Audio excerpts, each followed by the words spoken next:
If someone were to ask me what my favorite music genres are, I would always say punk, emo, alt-rock, and metal, in that exact order. And while I don't see this changing anytime soon, there is something interesting to mention. Whenever I become obsessed with a particular band, or even a particular song for that matter, it's always part of the emo genre. In fact, it's always part of a very specific subgenre of 90s emo. When you ask someone to list influential emo albums from before the 2000s, they might list off some of these. Or maybe if you ask a more pretentious music listener, they'll even list albums such as these three. And while I like all of these, this isn't the type of music I want to cover today. You see, at the same exact time that these bands were around and would eventually gather a cult following, there was a completely different emo sound as well. A hardcore sound that may have just paved the way for the 2000s, despite nowadays having listeners in less than the 10,000s.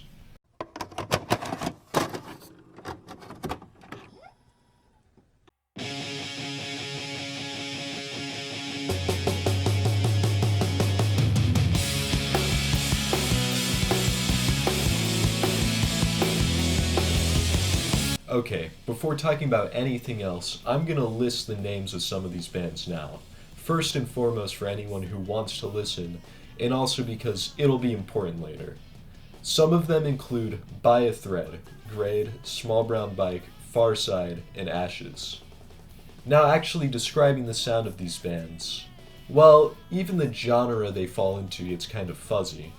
It seems that for their time, all of them were bands that would be considered hardcore punk / melodic hardcore, but in retrospect, they're now considered emo or screamo bands. Describing the specific sound of the subgenre, there's some consistency across each band.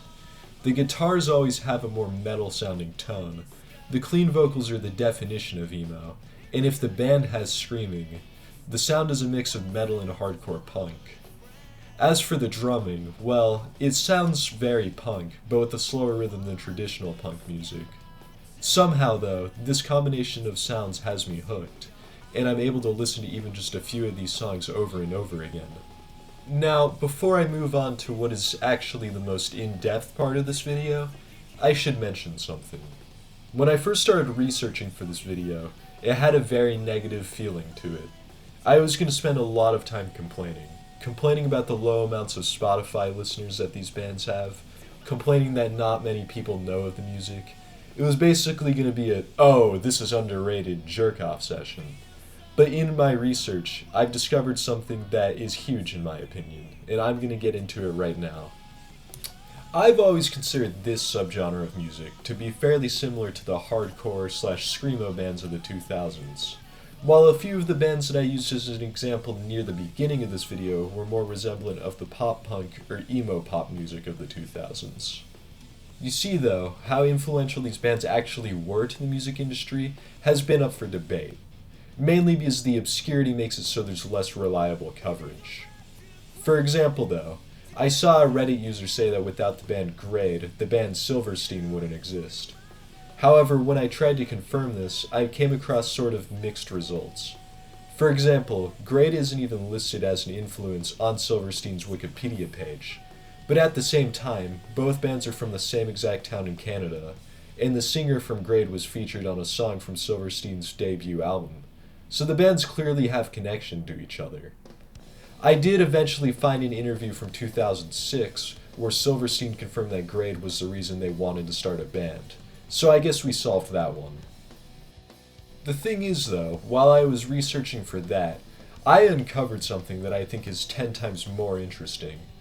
I decided to look into another one of these bands, Ashes. In this band, I knew absolutely nothing about the people involved, and their music isn't even on streaming.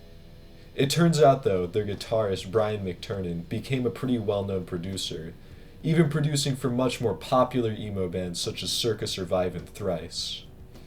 And while I was surprised, this actually made a lot of sense to me, because out of the 2000s emo or screamo bands, Thrice always sounded by far the most like the 90s bands I've talked about today.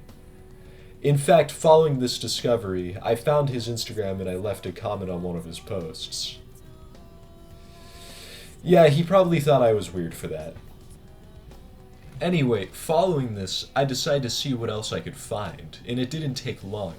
The drummer for the same exact band is also a well-known producer, producing the first album for Panic at the Disco.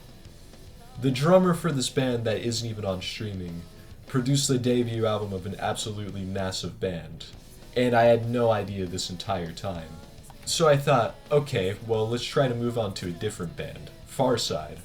See, this band actually predates most of the other ones from this scene, and early on in the band's existence, they had a member join and leave.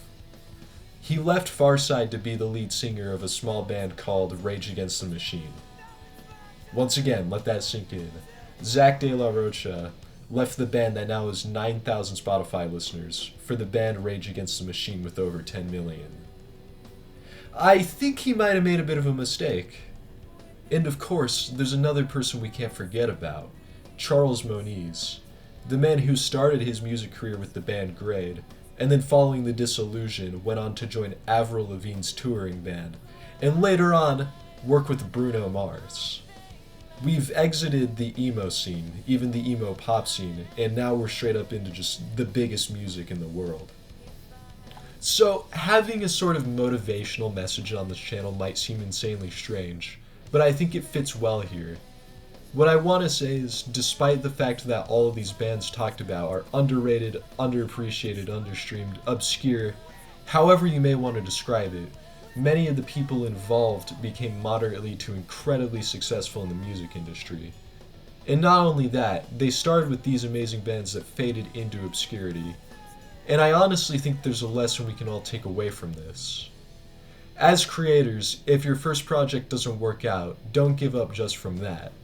From that experience you'll learn and make connections within your industry.